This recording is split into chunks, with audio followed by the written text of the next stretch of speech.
وعلیکم ملا جی صاحب۔ وعلیکم السلام شیخ صاحب، خیریت ہیں؟ ارے ملا جی صاحب، اپنی تو موج آ رہی ہے، لیکن ہم تم جیسے انٹرنیشنل فقیروں سے پریشان ہیں۔ یہ کیا دو گولی کا لباس پہن رکھا ہے؟ تم جیسے ملا مولوی کی فقیری بھی دور ہوگی یا نہیں؟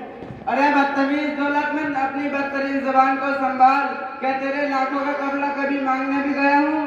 خدا نے ہمیں ہر حال میں خوش رکھا ہے، اور تو احمق آدمی علماء کا مذاق بنانا چاہتا ہے، علماء کے لباس کو دھبا لگاتا ہے۔ ارے سن بدنصیب سن، حق سازو حق شاناس کو عالم کہا گیا، اسلام کی اساس کو عالم کہا گیا۔ عالم کی پیروی میں ہے ہر قوم کی نجات، عالم میں انبیاء کے نظر آتے ہیں صفات۔ واہ کیا شاعری کرتے ہو ملا جی صاحب! بتاؤ، کیا رمضان کے مہینے میں ہم لوگوں کے پاس مدرسے کے چندے کے لیے رسید کٹوانے نہیں آتے ہو؟ کیا یہ حقیقت نہیں ہے؟ جب ہم لوگ رسید کٹوا دیتے ہیں تو جھک جھک کر شکریہ ادا کرتے ہو۔ میں نے کیا غلط کہہ دیا؟ جو حقیقت ہے وہی تو کہا ہے۔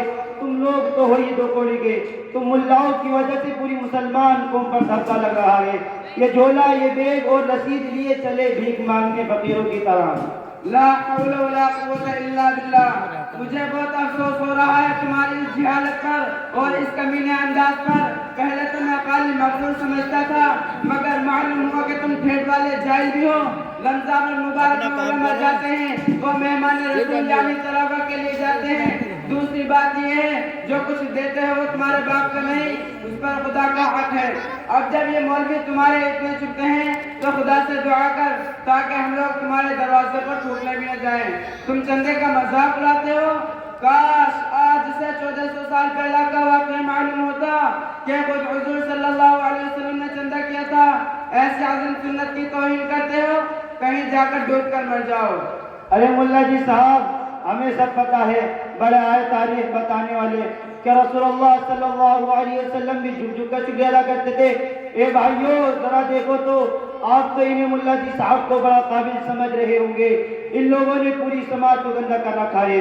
اب تو سماج اور سوسائٹی ان لوگوں سے پناہ مانگ رہی ہے کہ یہ لوگ کب خالی ہوں، کیونکہ یہ ملا لوگ بھاریات بنے ہوئے ہیں۔ او بے دروغ جہنم، سن بات سن۔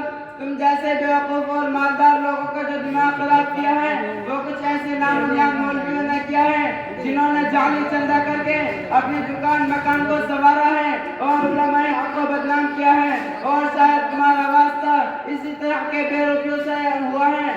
یاد رکھنے کی بات ہے، جو علماء واقعی خادم دین ہیں وہ اخلاق تو پیش کریں گے، مگر تیرے جیسے بد اخلاق کے سامنے جھکیں گے نہیں۔ اور دین کے غدار، تجھے کچھ علماء کے فضائل معلوم نہیں ہے؟ قرآن پاک میں اللہ تبارک و تعالیٰ نے جگہ جگہ علماء کے فضائل بیان فرمائے ہیں۔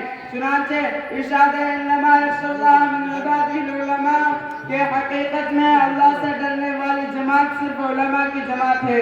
دوسری جگہ ارشاد ہے فاسألوا اہل الذکر ان کنتم لا تعلمون، اگر تمہیں کسی بات کا علم نہیں ہے تو کسی عالم سے جا کر معلوم کریں۔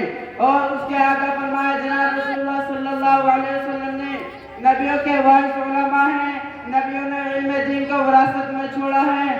اور دوسری جگہ فرمایا میں معلم بنا کر بھیجا گیا ہوں، کہ صحابی کا یہ قول ہے کہ عالم دین قوم کی وہ آنکھیں ہیں جن سے وہ دیکھتے ہیں، وہ کان ہیں جن سے وہ سنتے ہیں، علماء دین قوم کا وہ دل ہے جن سے صحیح اور غلط اور جائز ناجائز کی تمیز کرتے ہیں۔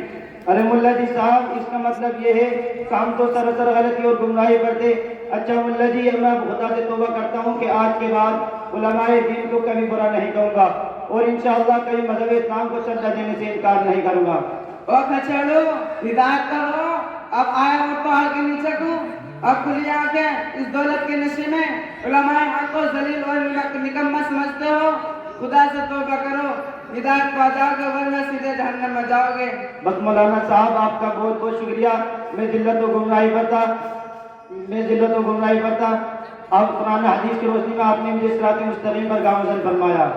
ٹھیک ہے، اللہ تعالیٰ ہم سب کو علماء حق کی عزت و قدر کرنے کی توفیق عطا فرمائے۔ آمین ثم آمین۔ السلام علیکم اللہ جی صاحب۔ وعلیکم السلام شیخ صاحب۔ ماشاءاللہ، بہت